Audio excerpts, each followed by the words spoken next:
of Health into the alleged irregularities in procurement of long-lasting insecticide treated treated nets at KEMSA, a report that has been tabled before this House. I want to urge members to read and support that report. Finally, Mr. Speaker, the business for Thursday will be the business that will not have concluded on the previous day. I thank you, Mr. Speaker. I hereby lay this statement on the table of the Senate today, Thursday, I think it's 16th of May 2024. Majority Leader, may you approach the chair, please.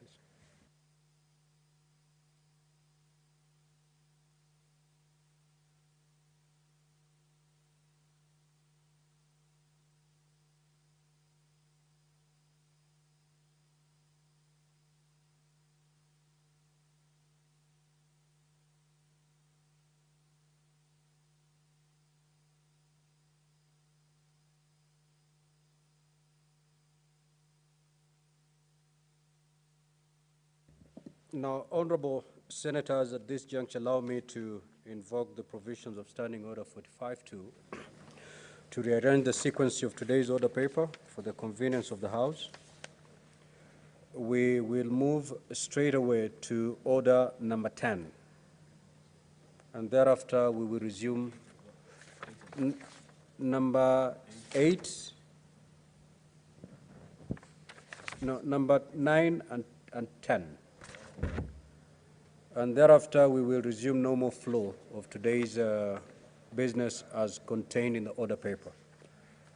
Clerk, proceed to call that order, please.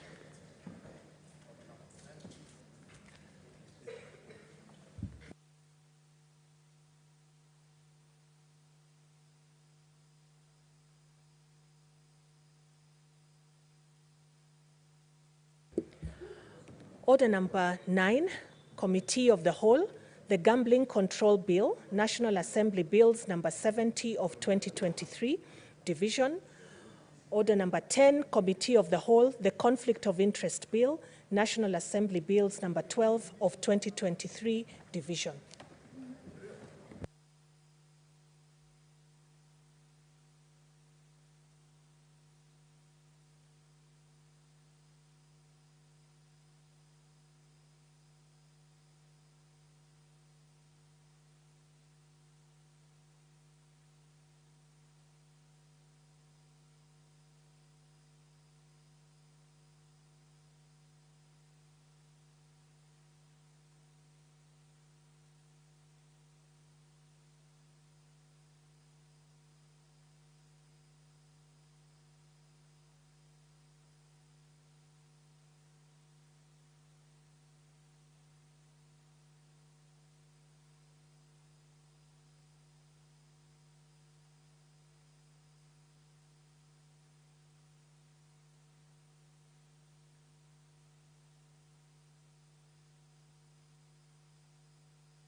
Wait,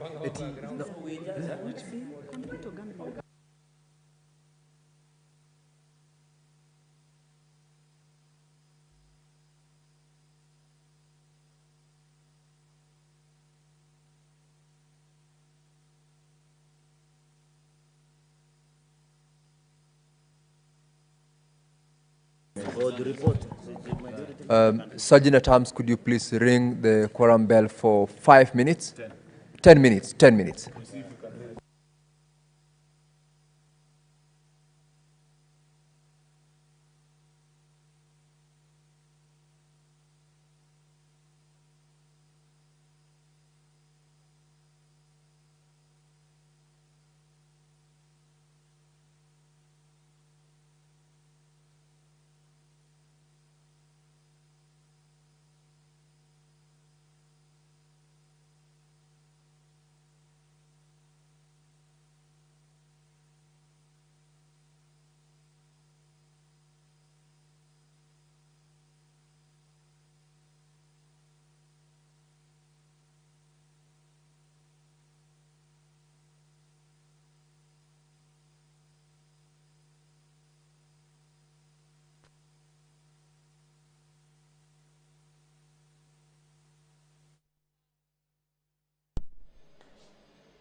The division bell is currently on at the Senate this afternoon.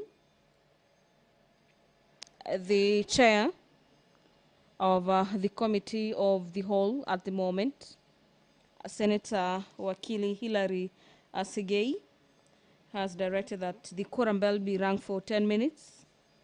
At this particular juncture, the House is at order number 9 and 10, according to the order paper this afternoon, where the House is considering the gaming control amendment, the gaming control bill, this being a National Assembly Bills number 70 of the year 2023, and later the conflict of interest bill, equally another bill from the National Assembly. These particular bills under the Senate are being spearheaded by the Senate leader of the majority party. And that particular quorum bell, or division bell rather, is set to let senators know that in the next 10 minutes or so, they'll be proceeding into a vote to vote on the gaming control bill number 70 of the year 2023. The debate on this particular bill was already concluded upon yesterday, and what remains is the vote to be taken in regards to this particular bill.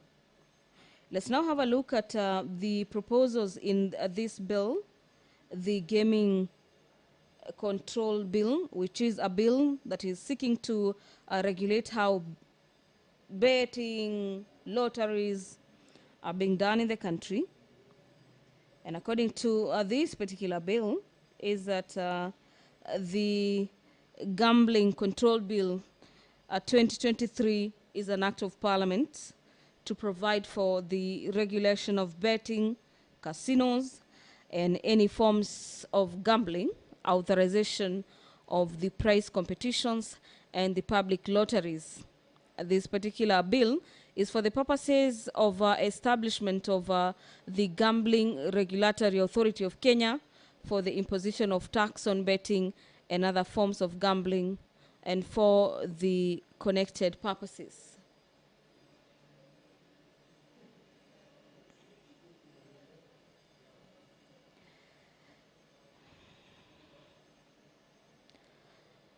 Upon the passage of this particular bill, the proposal is to have among them the Gambling Appeals Tribunal, and this particular act is to provide for a framework for regulation and control of gambling activities, as well as authorize some gambling activities and prohibit the rest as unlawful gambling.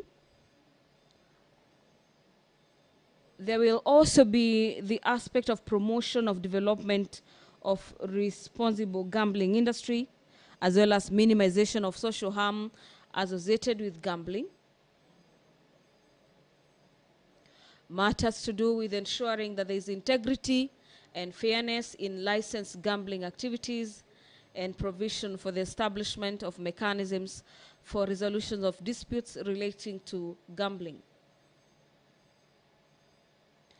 The national government under this particular bill will have a couple of responsibilities. Among them is to establish policies, norms, and the standards for the conduct of betting, lotteries, casinos, and other forms of gambling. The national government will also be charged with the responsibility of regulating the gambling industry, and this is in accordance with the Act. License gambling activities, including online gambling, as well as license national lotteries, and conduct security checks, vetting. This is to ensure that there's due diligence in matters to do with respect of gambling activities. The national government, according to this particular bill, will also ensure that there's compliance with what is provided for in the Act in regards to the various companies that are engaging in these particular businesses, as well as conduct anti-money risk-based inspections and inspection to combat financing of terrorism through casinos and any other forms of gambling. A look at pursuant to sections 2A, 36A, 36B, and 36C of the Proceeds of Crime and the Anti-Money Laundering Act of 2009, the national government will also be required to regulate and supervise the reporting institutions licensed under the Act, and to provide matters to do with capacity building and technical assistance to the county governments, as well as perform any other functions as may be prescribed under this particular Act or any other written law.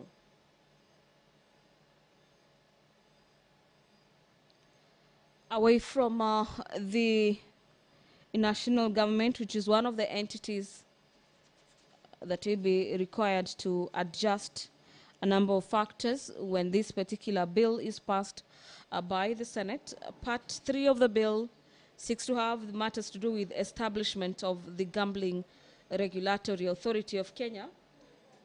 And this particular authority shall be a body corporate with a perpetual succession and a common seal, and shall be taking, purchasing, or otherwise acquiring and holding, as well as charging and disposing of movable as well as immovable assets. The Gambling Regulatory Authority of Kenya shall be the successor of the Betting Control and Licensing Board established under Section 3 of the Betting, Lotteries and the Gaming Act. This regulatory authority will be based in Nairobi. We'll have a chairperson, a principal secretary from the ministry,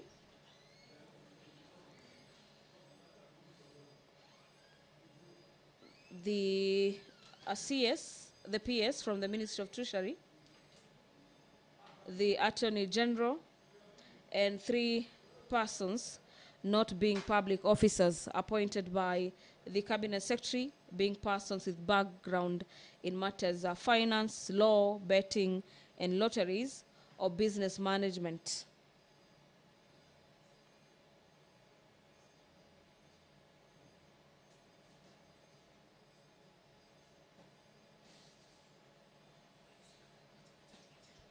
According to this particular bill, the Cabinet Secretary shall, in consultation with the authority, prescribe guidelines of practice on the manner in which facilities for gambling are operated, whether by the holder of the license under this Act or any other person.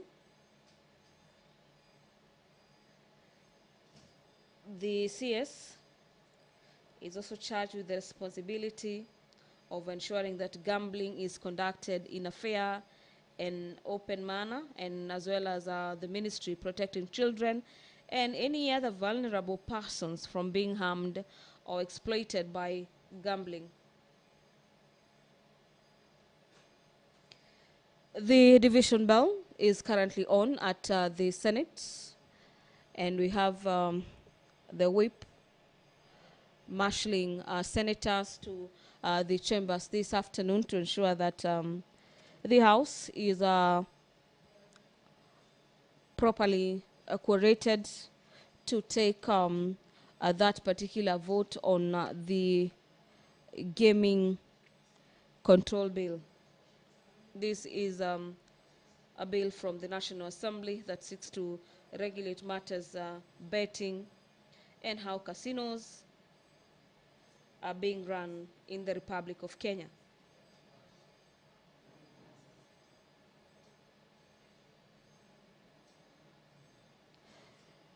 The authority that will be monitoring how gambling is being conducted in the Republic shall continuously and on a regular basis monitor and report on its performance and on the performance of all of its licenses on a quarterly basis, with a summary of the performance reported through the authority's annual report on the basis of a clear outcome-based performance framework developed by the national government.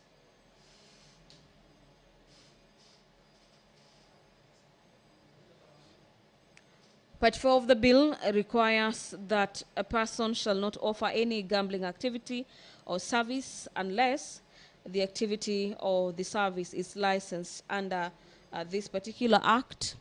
These particular provisions pertains to matters to do with license and permits to conduct this business. There appears to be some developments from the chamber. Allow me to hand you over.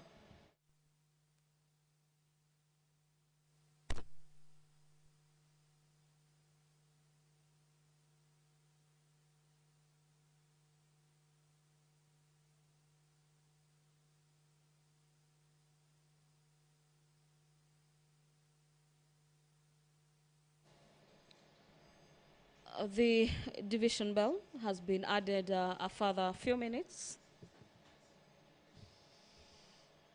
as senators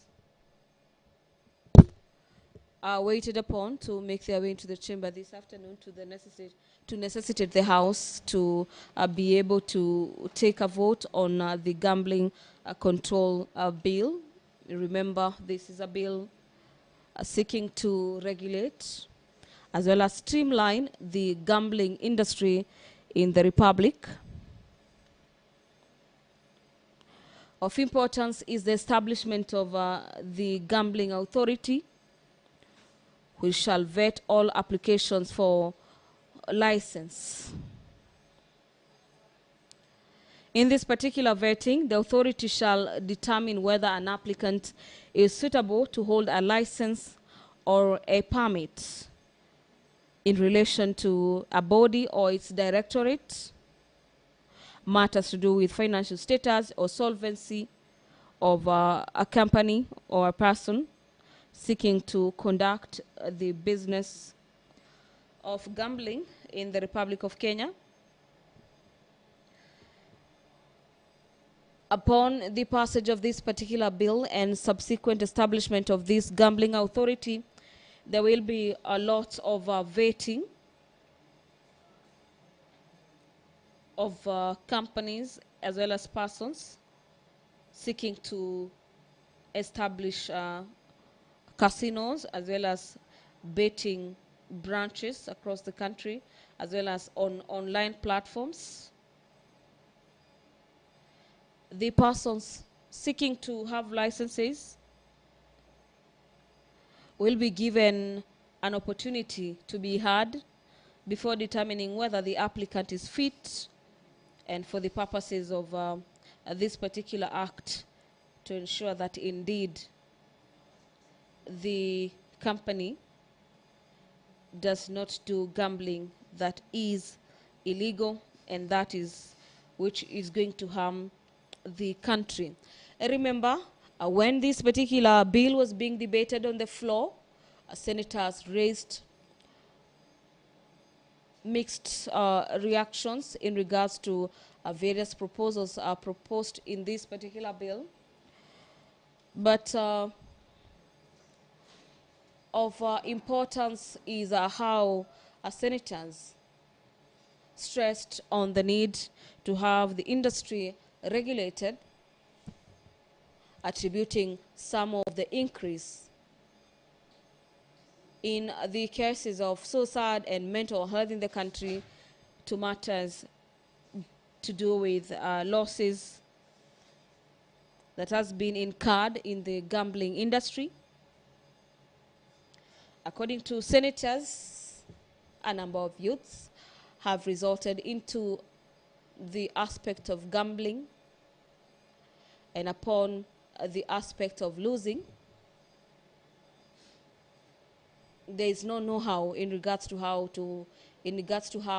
one should handle losses, and that is one of the reasons that there is increased in the number of cases of suicide as well as mental health among Kenyans, and hence the need to control the gambling industry.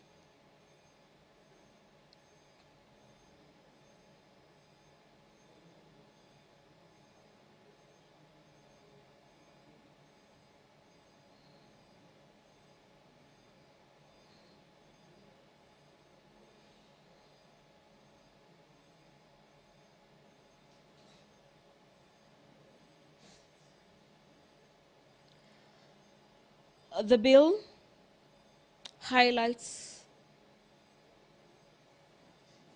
the roles of the authority that will be succeeding the board that is currently in place. And part 7 of this particular bill on matters casino, slot machines, and other forms of gambling is that a person may be granted a license to operate a casino or other forms of gambling upon meeting the requirements in section 29 of this particular bill. The CS, in consultations with the authority as well as the Council of Governors, will be making regulations and prescribing the number of casinos, amusement machines, slot machines, and other forms of gambling that may be operated within counties. That indicating that the numbers must be limited to a particular number, and that will be determined by the Cabinet Secretary in consultation with the Council of Governors across the 47 counties. The CS, according to this particular bill, shall, in consultation with the Gaming Authority, make regulations prescribing the places where the gambling machines shall be placed. This includes distance to learning institutions, churches, or religious establishments, if you may like, as well as residential areas.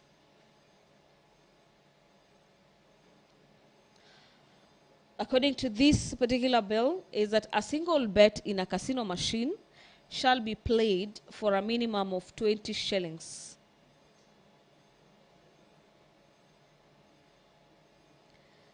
The Gaming Authority will, according to this particular bill, ensure that its officers are present in all casinos. The presence of Gaming Authority officers in casinos across the 47 counties is for the purposes of ensuring that there is compliance with the Act and that the conditions imposed by the authority under the relevant license are being followed upon.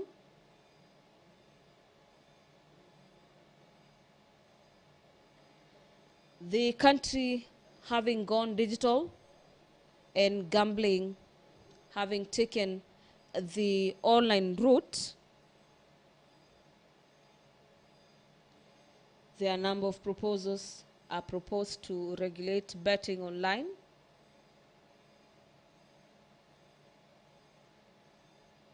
And among them is that an online person betting online shall not bet an amount less than 20 shillings in a competition.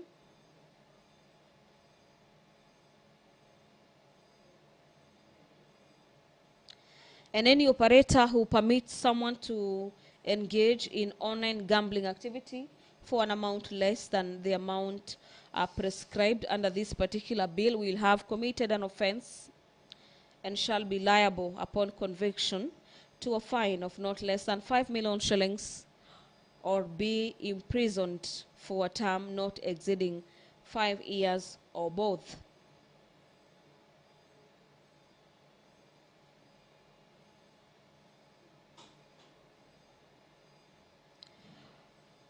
In a case where one is registered as a player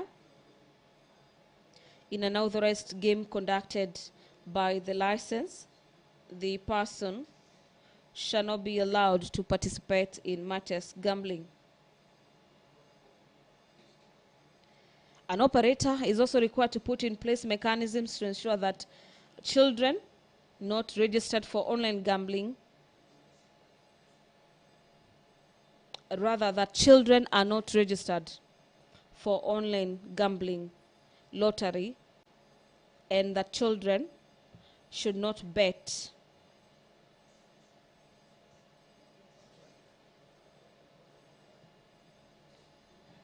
When one will be seeking to a bet, the operator shall require proof of age of majority prior to matters to do with registration of every player.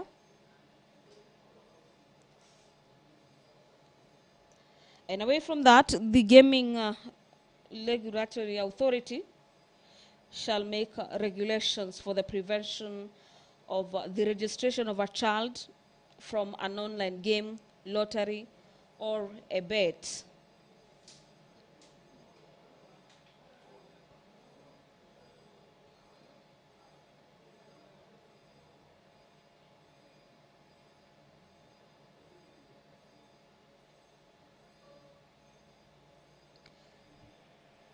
This particular bill also seeks to regulate matters to do with advertisement of gambling activities,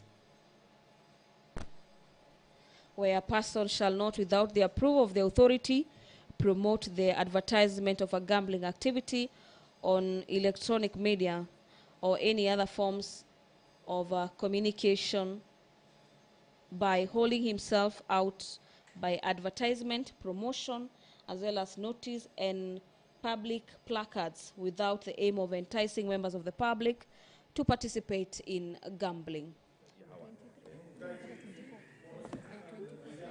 Senator Chimera, take your seat. Order, members. Senator Mofire, take your seat, please.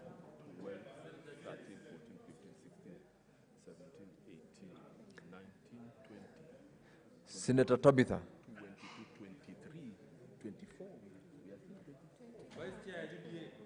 We are exactly 24, Chair.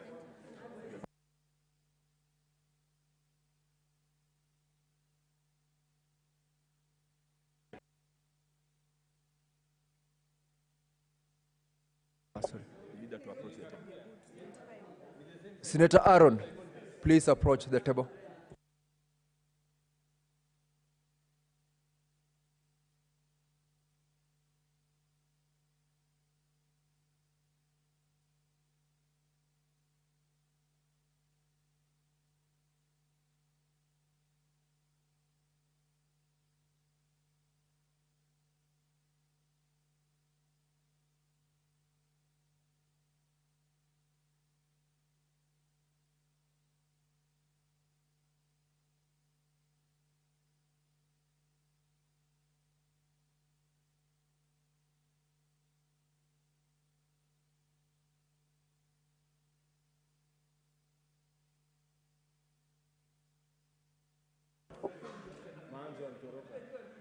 We just report progress.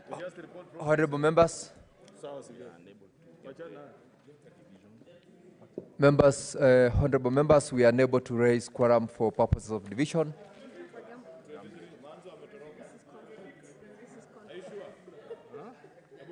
Confirm numbers.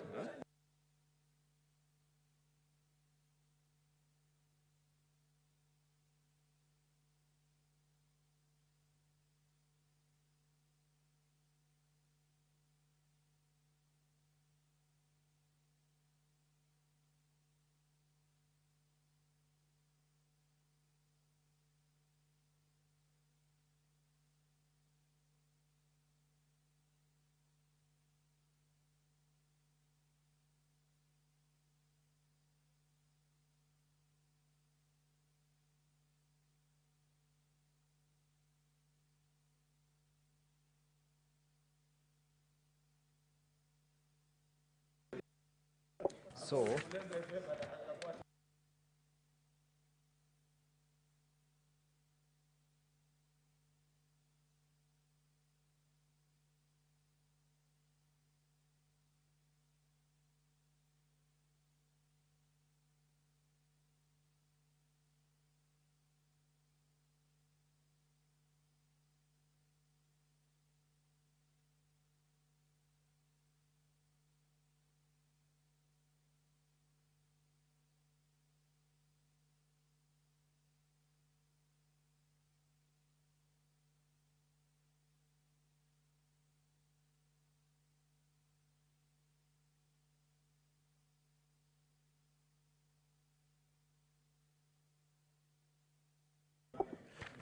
All right, then I think let's proceed.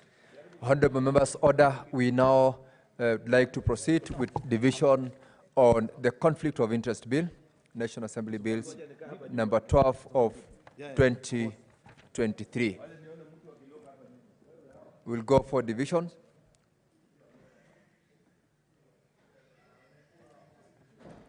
Sergeant at Arms, please lock the doors and draw the bar. Senators to log out.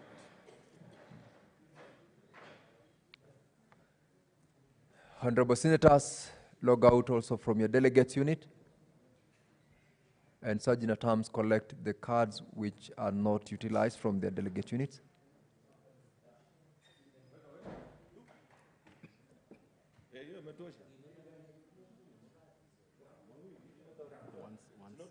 Once standing orders, once Sergeant at Arms has confirmed order.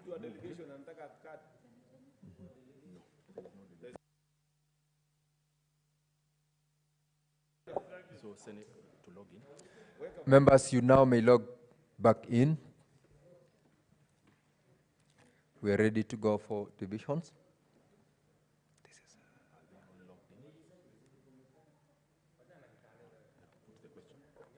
Honorable Senators, I now put the question that clauses 6, 11, 20, 23, 27, 28, 29, 31, 31A, 31B, 32, 33, 34, 35, 36, 37, 38, 47, 49, the first schedule and the second schedule be deleted as proposed. Honorable members, start voting now.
Senator Joe Nyutu, please approach the chair.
Honorable Senators, we now go to the second question, clauses with amendments. And I put the question that clause 3, clause 5, clause 7, clause 13, clause 15, clause 19, clause 24, clause 27, clause 29, clause 30, clause 34, clause 39, clause 40, clause 41, clause 42, clause 44, 46, 50, 51, the third schedule, and clause 2 be amended as proposed. So, Chairperson, they can vote now, but no, the senator should not vote for anyone who is not in the chamber. Honorable members, proceed to vote now. Yeah, but they should not vote for anyone who is not in the chamber. Senator Muruko's case. Proceed and do not vote for whoever is not in the chamber. Honorable members.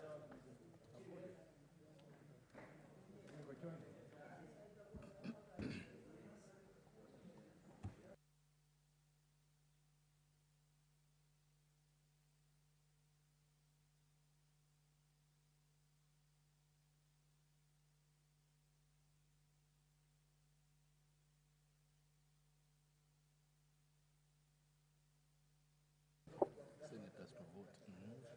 Members, please vote.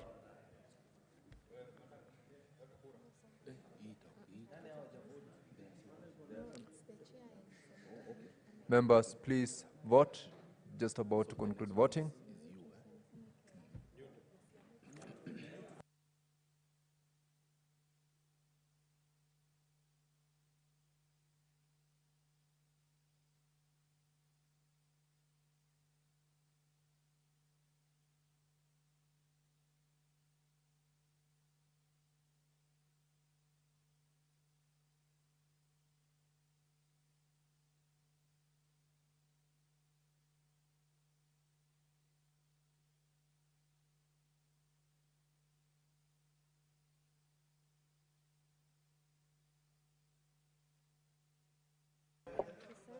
Senator Kisang, approach the chair. Again,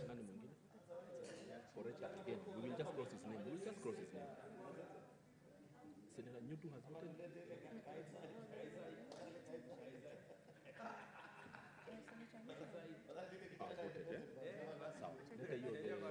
Signing.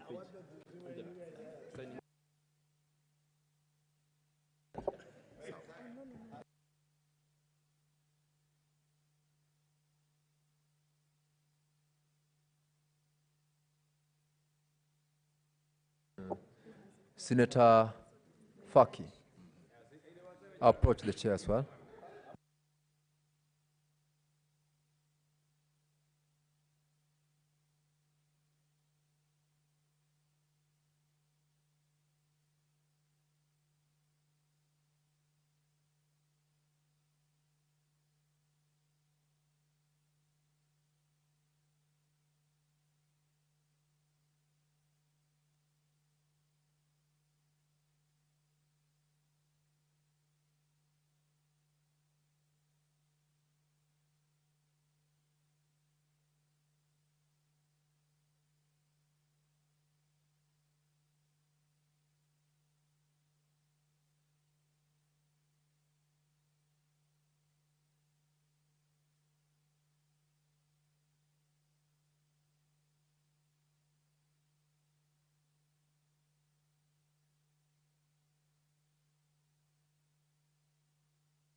Now,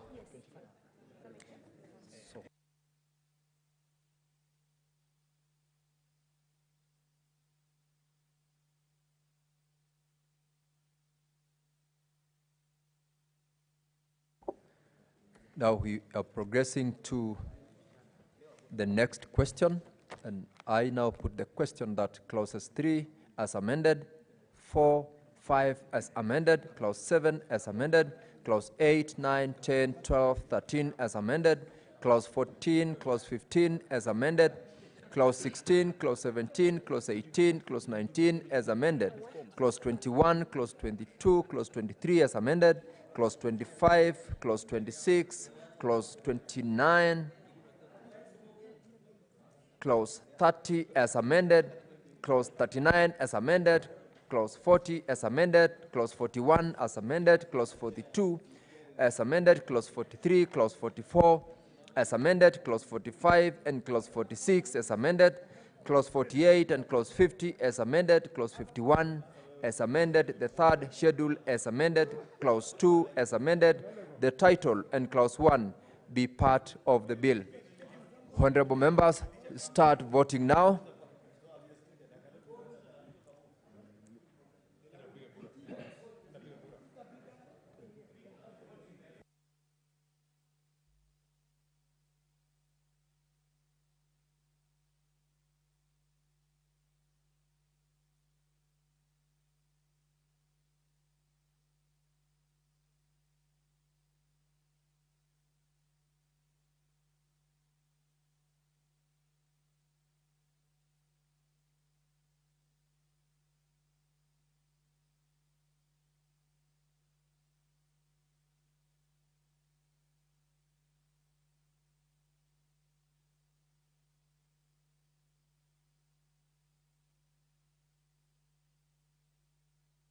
Honorable members, kindly vote.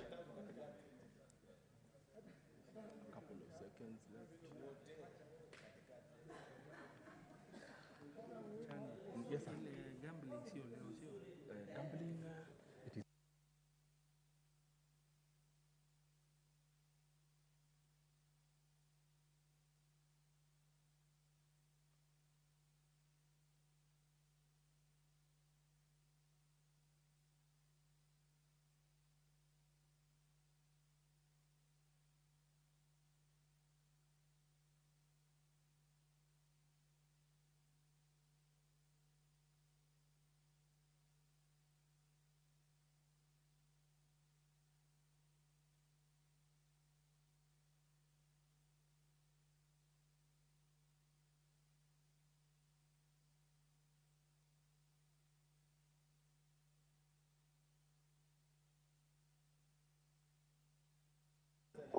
Senator Tabitha Keroche.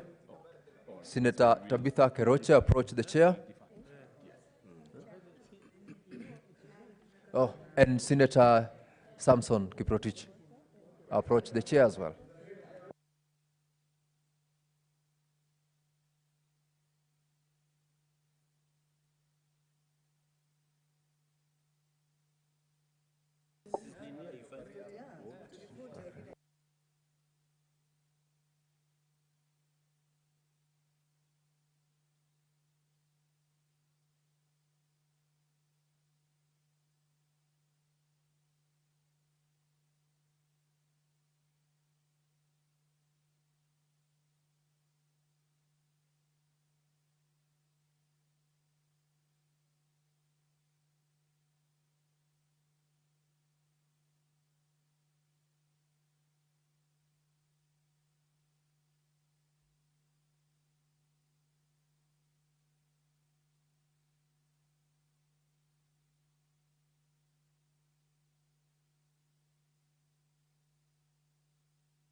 First question, second question, third question.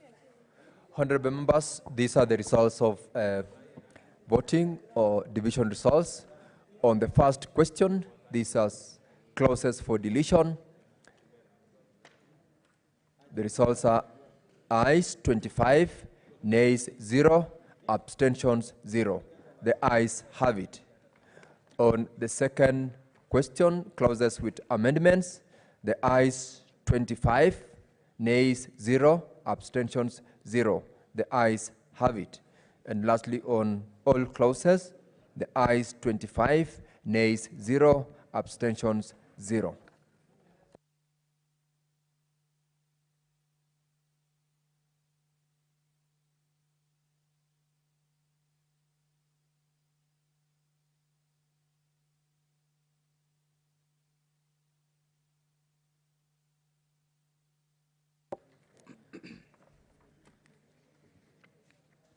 Honorable members, we are now reporting to the House.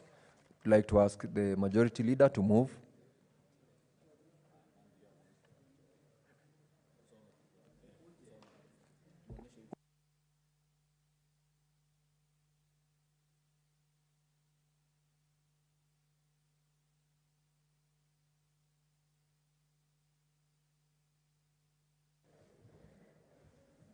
Honorable Speaker, on behalf of the Leader of Majority, Honorable Chairperson, I beg to move that the committee do report to the Senate on its consideration of the Conflict of Interest Bill, National Assembly Bill number 12 of 2023, and its approval thereof with amendments.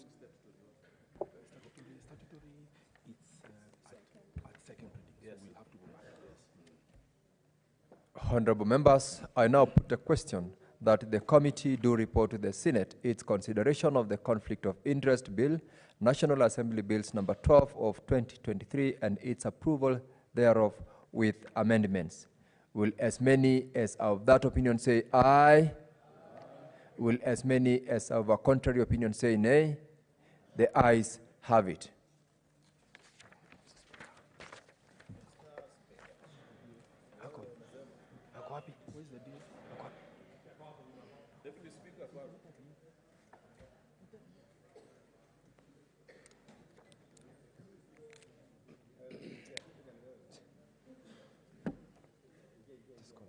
Honorable Senators, Mr. Speaker.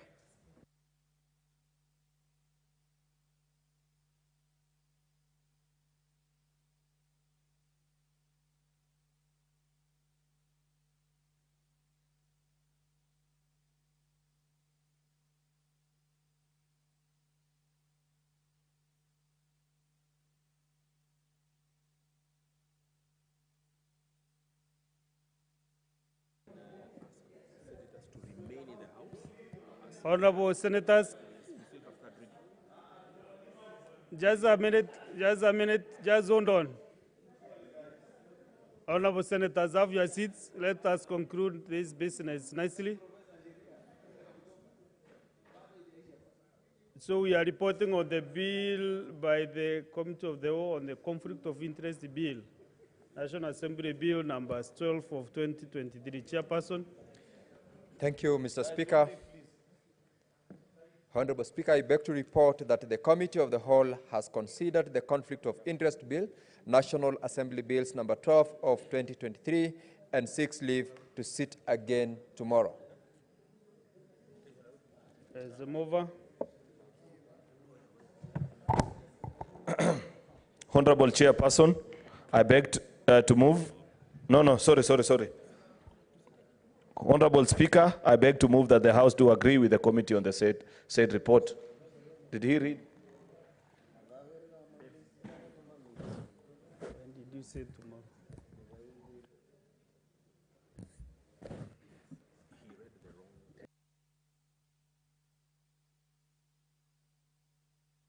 Please, the Chairperson, repeat. Sorry, Honorable Speaker, I want to take it again.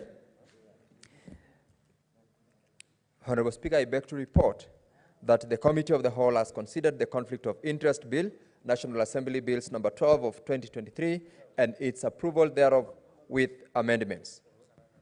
Okay, mover. Honorable Speaker, I beg to move that the House do agree with the committee on the said report. Seconder. I request Senator Chimera to second. Where is Senator Chimera?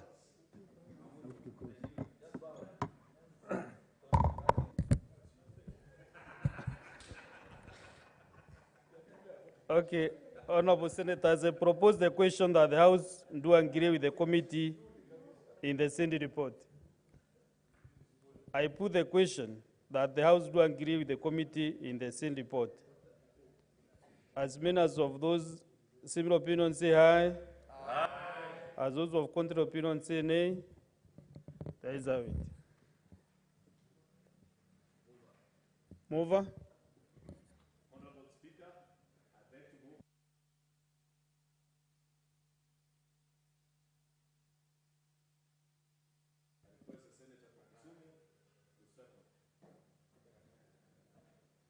Senator Kisumu. I second, Honorable Speaker. Honorable Senators, I propose the question that the Conflict of Interest Bill, National Assembly Bills number 12 for 2023 now land at that time. I propose the question that the Conflict of Interest Bill, National Assembly Bills number 12 for 2023 be now read at that time. We go to division.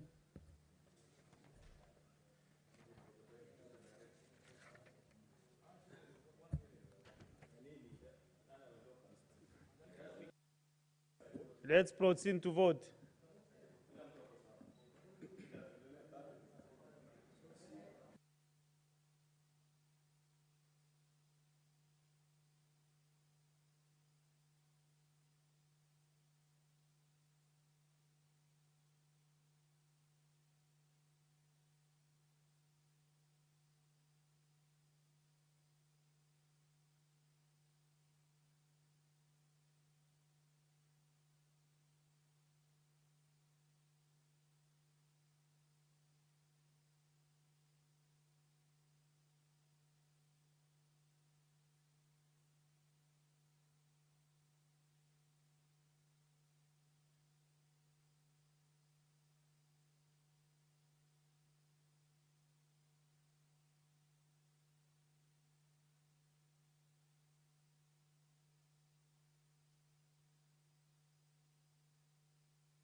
Senator Kavidu, approach the table.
You are cruising from Abandea to Mount Kenya.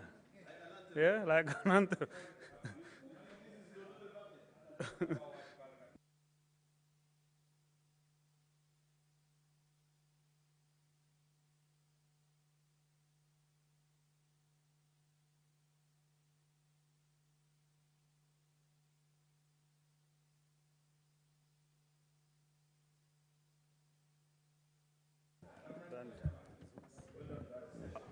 Honorable Senators, just have your seats. This is the results of the division. Ayes 25, nays 0, abstention 0. The ayes have it. A bill for an act of parliament to provide for the management and regulation of conflict of interest and for connected purposes. Next order, we go now to order number 8. Order number 8, the Statutory Instruments Amendment Bill, National Assembly Bills number 2 of 2023, second reading division.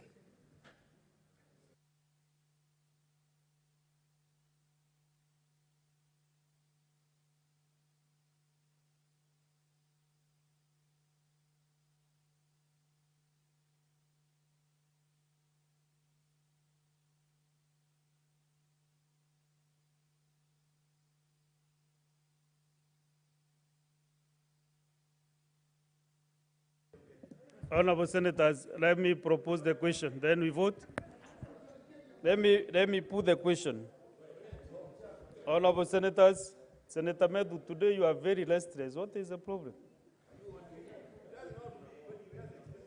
I put the question that the Statutory Instruments Amendment Bill, National Assembly Bills number 2 of 2023, be read a second time. Let's proceed and vote.